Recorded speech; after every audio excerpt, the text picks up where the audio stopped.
pada season yang pertama. Ya. Baik, saudara. Kita akan membaca di dalam Injil Lukas pasal 2 ayat yang ke-8. Lukas 2 ayat yang ke-8. Di daerah itu 2 ayat yang ke-8. Di daerah itu ada gembala-gembala yang tinggal di padang menjaga kawanan ternak mereka pada waktu malam. Tiba-tiba berdirilah seorang malaikat Tuhan di dekat mereka, dan kemuliaan Tuhan bersinar meliputi mereka, dan mereka sangat ketakutan. Lalu kata malaikat itu kepada mereka, Lukas 2 ayat 8. Ya. Di daerah itu ada gembala-gembala yang tinggal di padang menjaga kawanan ternak mereka pada waktu malam. Pada waktu malam, menjaga ternak pada waktu malam. Oke ya? Iya. Jadi ada gembala-gembala yang tinggal di padang menjaga kawanan ternak mereka pada waktu malam. Jadi ini kalau dulu memang gembala-gembala memelihara ternak-ternak malam nggak tidur, jaga-jaga. Ya. Sekarang ini dalam penggembalaan, baik saya sebagai gembala maupun kita kehidupan yang tergembala harus berjaga-jaga, berdoa pada malam hari seperti yang kita lakukan hari ini. Ya, kalau dulu gembala-gembala menjaga ternak pada malam hari, sekarang dalam penggembalaan baik seorang gembala maupun kehidupan yang tergembala harus berjaga-jaga atau berdoa pada malam hari. Berjaga-jaga atau berdoa pada malam hari. Ada 3 hal yang harus dijaga lewat doa penyembahan malam hari. Ada 3 hal yang harus dijaga. Ada 3 hal yang harus dijaga saja lewat doa penyembahan pada malam hari. Ada 3 hal yang harus dijaga. Nomor 1, ya seperti dulu menghadapi serigala dan lain-lain, menghadapi musuh-musuh. Nomor 1, menghadapi musuh-musuh saja.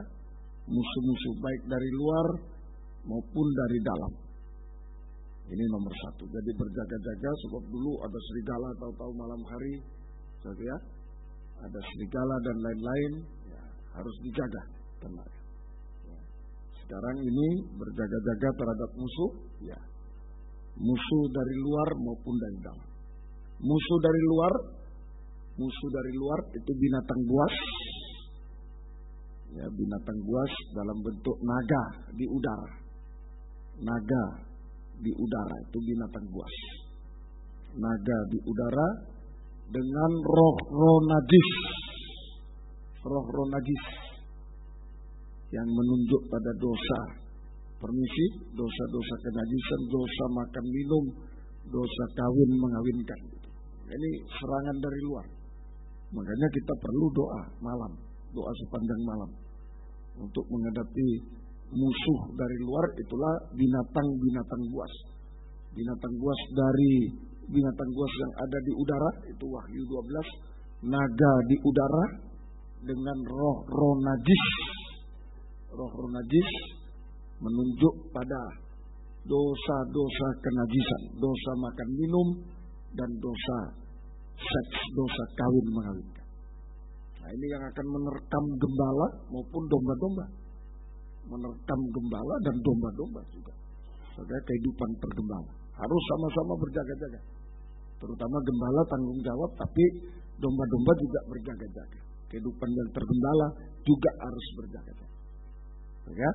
Kemudian binatang buas itu juga binatang buas yang ada di bumi, menjalar di bumi. Binatang buas yang ada di bumi itulah binatang buas yang keluar dari laut, dari dalam laut. Wahyu 13 itu adalah antikris. Binatang buas yang keluar dari dalam laut itulah antikris, ya. Antikris dengan kekuatan mamon.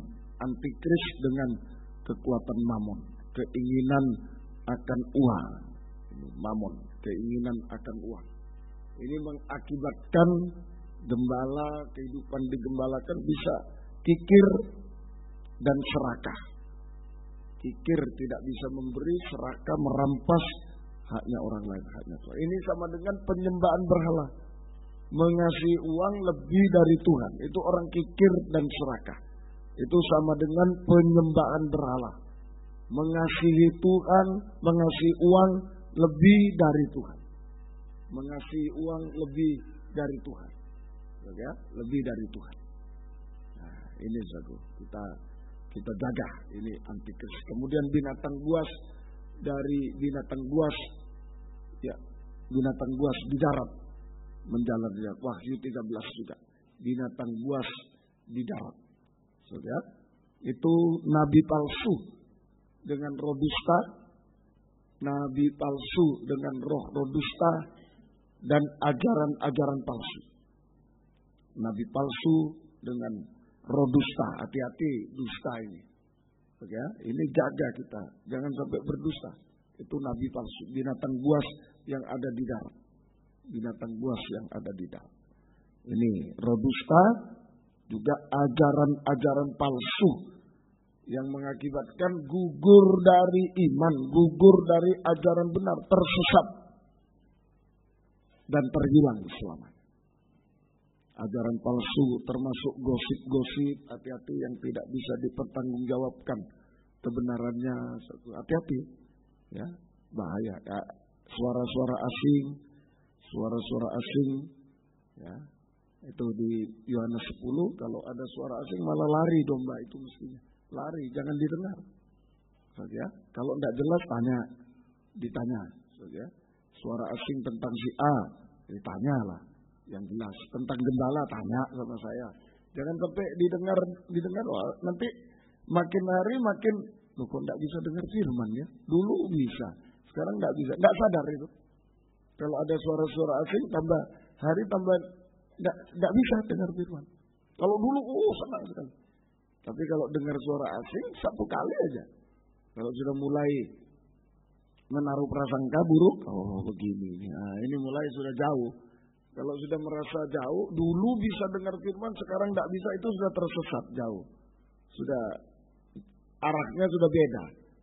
Mau diapakan, ya tidak bisa.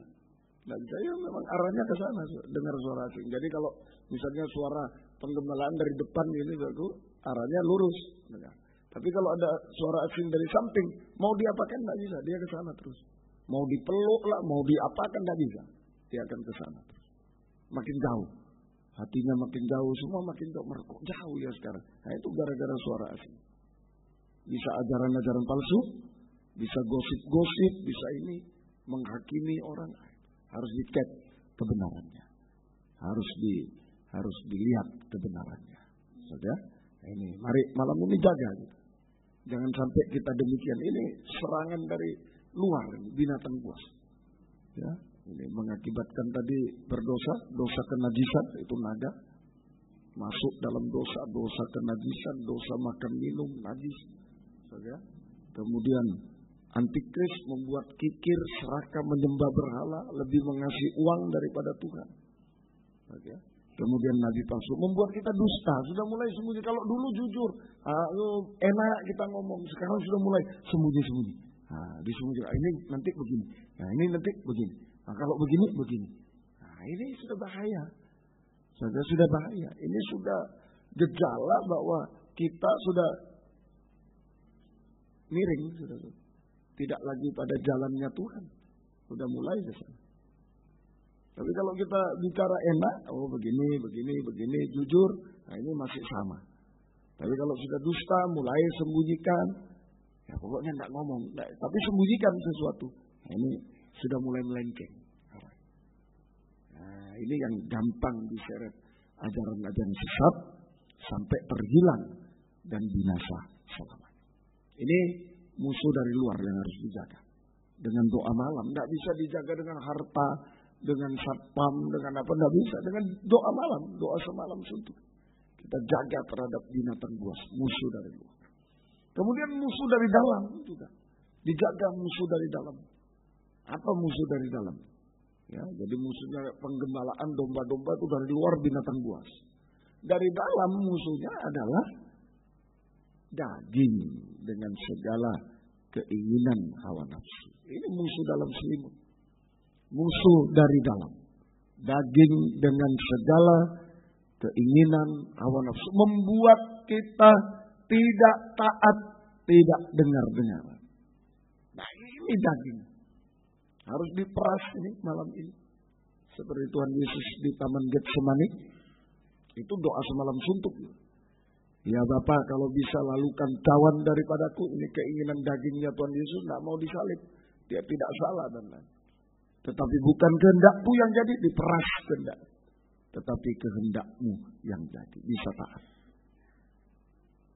Ayo malam ini kita menghadapi daging musuh dalam selimut. Membuat kita daging dengan segala keinginan hawa nafsu. Membuat tidak taat, tidak dengar-dengaran pada firman Tuhan.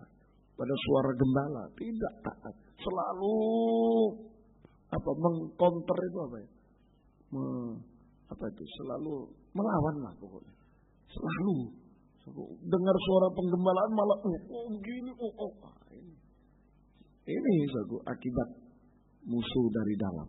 Sering mendengar suara asing dari luar, keinginan dagingnya makin muncul, pasti selalu tidak cocok dengan suara gembala.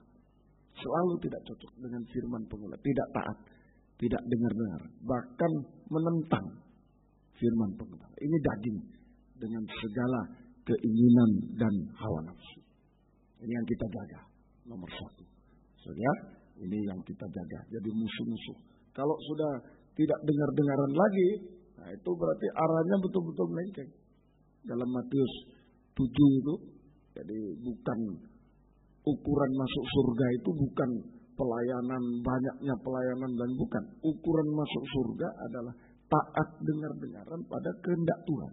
Pada firman pengajaran yang benar, firman penggembalaan yang benar. Kalau tidak taat berarti sudah di luar kerajaan surga. Matius 7 ayat 21. Injil Matius pasal yang ke-7 ayat 21. Bukan setiap orang, pasal 7 ayat 21. Ya.